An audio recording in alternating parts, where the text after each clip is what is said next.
ಉಸಿರುಗಟ್ಟಿಸುತ್ತಿರುವ guarantee ಪರಿಷ್ಕರಣೆ ಸರ್ಕಾರದ ದಿನಕ್ಕೊಂದು ನಿರ್ಧಾರಕ್ಕೆ ರೋಸಿ ಹೋದ ಜನರು.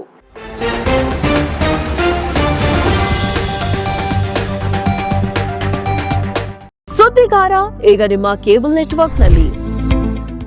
ರಾಜ್ಯ ಸರ್ಕಾರ ದಿನೇ ದಿನೇ ಹೊಸದಾಗಿ ಜಾರಿಗೊಳಿಸುತ್ತಾ ಇರುವ ನಿಯಮಗಳು, ಕಟ್ಟುಪಾಡುಗಳು ಜನಸಾಮಾನ್ಯರನ್ನು ಉಸಿರುಗಟ್ಟಲಾರಂಭಿಸಿವೆ. ವಿಧಾನಸಭೆ ಚುನಾವಣೆಗೂ ಮುನ್ನ ಗೆಲ್ಲಲೇಬೇಕು ಎಂಬ ಜಿದ್ದಿಗೆ ಬಿದ್ದು ಯಾರೂ ಕೇಳದೆ ಇದ್ದರೂ ಸಾರಿಗೆ ಬಸ್ಗಳಲ್ಲಿ ಉಚಿತ ಪ್ರಯಾಣಕ್ಕೆ ಶಕ್ತಿ, 200 ಯೂನಿಟ್ ಉಚಿತ ವಿದ್ಯುತ್ನ ಗೃಹಜ್ಯೋತಿ, ಮನೆ ಯಜಮಾನರಿಗೆ 2,000 ರೂಪಾಯಿಗಳನ್ನ ಮಾಸಾಶನದ ಗೃಹಲಕ್ಷ್ಮಿ, 10 ಕೆಜಿಯವರೆಗೂ ಉಚಿತ ಅಕ್ಕಿ ನೀಡುವ ಅನ್ನಭಾಗ್ಯ ಯೋಜನೆ, ವಿದ್ಯಾರ್ಥಿಗಳ ಮಾಸಾಶನದ ಯುವ ನಿಧಿಯಂತಹ ಭರವಸೆಗಳನ್ನ ಘೋಷಣೆ ಮಾಡಿತ್ತು.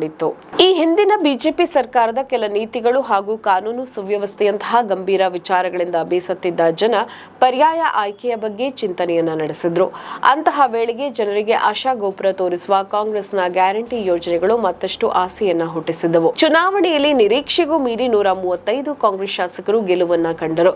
ಭರ್ಜರಿ ಬಹುಮತದ ಸರ್ಕಾರಕ್ಕೆ ಹೈಕಮಾಂಡ್ನ ಕೃಪಾಶೀರ್ವಾದದಿಂದ ಸಿದ್ದರಾಮಯ್ಯ ಶಾಸಕಾಂಗ ಪಕ್ಷದ ನಾಯಕರಾಗಿ ಆಯ್ಕೆಯಾಗಿ ಮುಖ್ಯಮಂತ್ರಿಯಾದರು. 13 ಬಜೆಟ್ಗಳನ್ನ ಮಂಡಿಸಿ ಆರ್ಥಿಕತೆಯ ಮೇಲೆ ಹಿಡಿತ ಹೊಂದಿದ್ದ ಸಿದ್ದರಾಮಯ್ಯ ಯಾವುದೇ ಮುಲಾಜನ್ನ ನೋಡದೆ ಸರಳ ವಿಧಾನಗಳ ಮೂಲಕ ಅರ್ಜಿಯನ್ನ ಸ್ವೀಕರಿಸಿ ಚುನಾವಣೆಯಲ್ಲಿ ನೀಡಿದ ವಾಗ್ದಾನದಂತೆ ಗ್ಯಾರಂಟಿ ಯೋಜನೆಗಳನ್ನ ಜಾರಿಗೊಳಿಸಿದ್ರು. 200 ಯೂನಿಟ್ ಉಚಿತ ವಿದ್ಯುತ್ ಎಂಬ ಘೋಷಣೆಯಲ್ಲಿ ಕೊಂಚ ಬದಲಾವಣೆಯನ್ನ ಮಾಡಿ 200 ಯೂನಿಟ್ಗಳವರೆಗೂ ಮಾರ್ಪಡಿಸಿದ್ದನ್ನು ಬಿಟ್ಟರೆ ಉಳಿದೆಲ್ಲಾ ಗ್ಯಾರಂಟಿಗಳನ್ನ ಚಾಚು ತಪ್ಪದೆ ಅನುಷ್ಠಾನವನ್ನಗೊಳಿಸಿದ್ರು. ಸುಮಾರು 2.5 ವರ್ಷಗಳ ಕಾಲ ಜನರಿಗೆ ಯಾವುದೇ ತಲೆನೋವಿಲ್ಲದೆ ಯೋಜನೆಗಳ ಲಾಭ ಕೂಡ ದೊರಕಿತ್ತು. ವಿರೋಧ ಪಕ್ಷಗಳು ಎಷ್ಟೇ ಟೀಕೆ ಅಪಪ್ರಚಾರವನ್ನ ಮಾಡಿದ್ರು ಗ್ಯಾರಂಟಿಗಳ ಫಲಾನುಭವಿಗಳು ಮಾತ್ರ ಖುಷಿಯಾಗಿದ್ರು. ಅಭಿವೃದ್ಧಿ ಕಾರ್ಯಗಳಿಗೆ ಹಣ ಸಿಗುತ್ತಿಲ್ಲ ಅಂತ ಆಡಳಿತ ಪಕ್ಷದ ಶಾಸಕರೇ ಅವಲತ್ತುಕೊಂಡರು. ಸಿದ್ದರಾಮಯ್ಯ ತಲೆಕೆಡಿಸಿಕೊಂಡಿರಲಿಲ್ಲ. ಗ್ಯಾರಂಟಿಗಳಿಗೆ ಕತ್ತರಿ ಪ್ರಯೋಗವನ್ನ ಕೂಡ ಮಾಡಿರಲಿಲ್ಲ. ನಾಯಕತ್ವ ಬದಲಾವಣೆಯಾಗಿ ಡಿಕೆ ಶಿವಕುಮಾರ್ ಮುಖ್ಯಮಂತ್ರಿ ಆಗ್ತಾ ಇದ್ದಂತೆ ಹೊಸ ನಿಯಮಗಳು, ಕಟ್ಟುಪಾಡುಗಳು ಫಲಾನುಭವಿಗಳನ್ನ ರೇಜಿಗೆ ಹಿಡಿಸಿವೆ. ಈ ಮೊದಲು ಡಿಕೆ ಶಿವಕುಮಾರ್ ಕೆಪಿಸಿಸಿ ಅಧ್ಯಕ್ಷರಾಗಿದ್ದಾಗಲೇ ಗ್ಯಾರಂಟಿಗಳನ್ನ ಘೋಷಣೆಯನ್ನ ಮಾಡಲಾಗಿತ್ತು. ಸಿದ್ದರಾಮಯ್ಯ ಸರ್ಕಾರ ಆರಂಭದಲ್ಲಿ ಗ್ಯಾರಂಟಿಗಳನ್ನ ಅನುಷ್ಠಾನಗೊಳಿಸಲು ಸಮಯಾವಕಾಶ ತೆಗೆದುಕೊಂಡಾಗ